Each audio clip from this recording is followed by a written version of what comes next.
यह नरेंद्र मोदी की भागलपुर रैली बहुत चर्चित रही, परंतु जैसा कि 9 जिलों से इसके लिए लोगों को इकट्ठा किया गया था और 11,000 चार पहिया वाहनों बस के खड़ा करने की व्यवस्था बनाई गई थी। इस आयोजन में लोगों को काफ़ी संख्या में इकट्ठा करने की जो कोशिश हो रही थी, उसकी वजह से यह एहसास हो रहा था कि बिहार चुनाव की शुरुआती रैली है।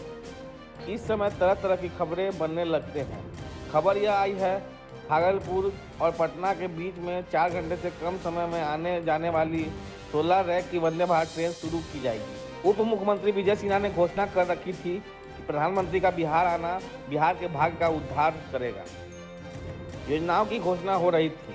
प्रधानमंत्री बहुत थोड़े समय के लिए भागलपुर आए। उन्होंने पूर्णिया एयरपोर्ट का इस्तेमाल किया, वहां उनका जहाज उतरा। प्रधानमंत्री हेलीकॉप्टर से भागलपुर आए, परंतु अभी यह समझना होगा कि प्रधानमंत्री ने देश भर के किसानों के लिए किसान सम्मान सहायता राशि को एक बटन से तुरंत ही सबके खाते में डाल दिया।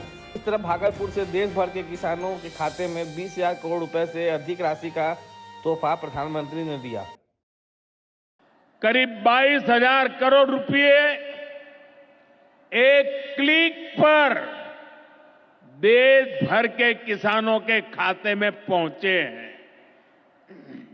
और जैसे ही अभी मैंने क्लिक दबाई, मैं देख रहा था यहां पर भी जो राज्यों के दृश्य दिख रहे थे, यहां भी कुछ लोगों की तरफ मेरी नजर गई। वो फटाफट अपने मोबाइल देख रहे थे कि पैसा आया कि नहीं आया, और तुरंत उनकी आंखों में चमक दिखाई देती थी। साथियों, आज जो किसान सम्मान निधि दी गई है, इसमें बिहार के भी 75 लाख से अधिक किसान परिवार है। बिहार के किसानों खाते में आज सीधे करीब 1,600 करोड़ रुपए उनके खाते में पहुंच चुके हैं। माना जा रहा था कि प्रधानमंत्री भागलपुर आए हैं तो उनसे मुंगेर गन फैक्ट्री के बारे में कुछ घोषणाएं ली जाएंगी, परंतु कार्यक्रम से निकलते समय केंद्रीय कृषि मंत्री शिवराज सिंह चौहान ने जैसा कि कहा, यह कृषि विभाग का कार्यक्रम था। शिवराज सिंह चौहान ने प्रधानमंत्री के आने से किसी सकारात्मक शुरुआत का दावा नहीं किया, बल्कि उन्होंने इतना ही कहा कि बिहार के लोगों ने प्रधानमंत्री के प्रति बहुत अधिक प्रेम का प्रदर्शन किया है। इससे यह स्पष्ट होता है कि पार्टी ने काफ़ी पहले से भागलपुर की रैली को बहुत बड़ी संख्या में जुटान की रैली बनाने का प्रयास किया था।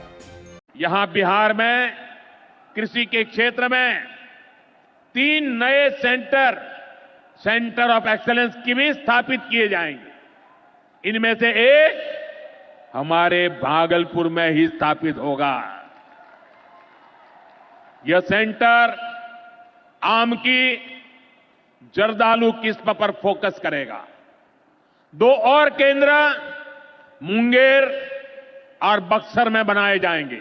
10 साल पहले बिहार मछली उत्पादन में देश के 10 राज्यों में से एक था।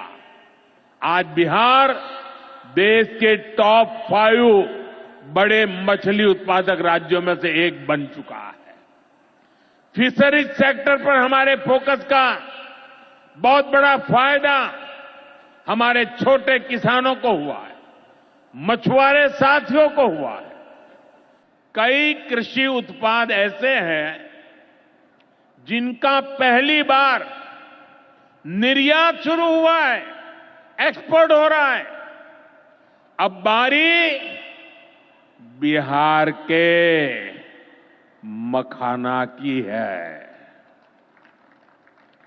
मखाना आज देश के शहरों में सुबह के नाश्ते का प्रमुख अंग हो चुका है।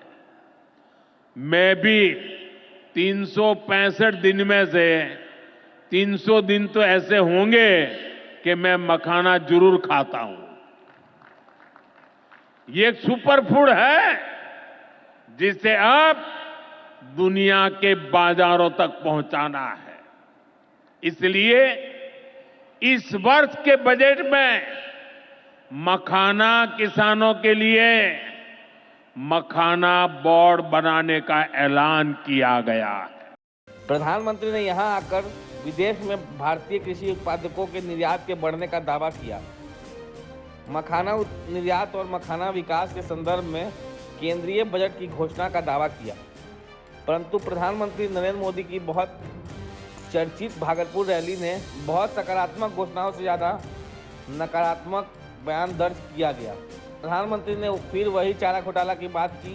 निचले स्तर पर बिहार बीजेपी के नेता और एनडीए के नेता लगातार लालू शासनकाल का गायन कर रहे थे, परंतु लालू शासनकाल के बीते 19 वर्ष के बाद भी प्रधानमंत्री ने कोई लंबी रूपरेखा खींचने की जगह लालू शासनकाल को याद दिलाने का नकारात्मक प्रयास भर ही किया।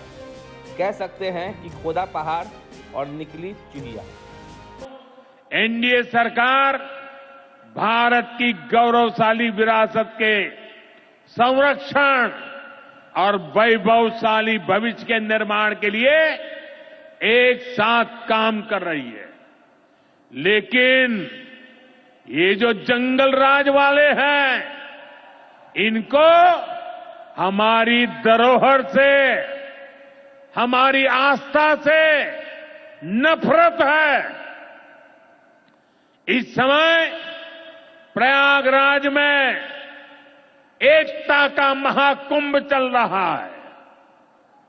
ये भारत की आस्था का, भारत की एकता और समरसता का सबसे बड़ा महोत्सव है, लेकिन ये जंगलराज वाले महाकुंभ को ही गाली दे रहे हैं।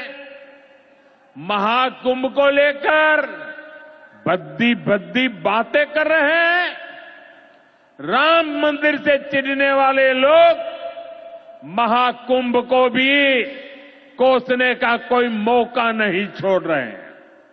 जब ये कांग्रेस वाले, जंगलराज वाले सरकार में थे, तो इन लोगों ने खेती का कुल जितना बजट रखा था, उससे कई गुना ज्यादा पैसा तो हम सीधे आप किसानों के बैंक खातों में भेज चुके हैं।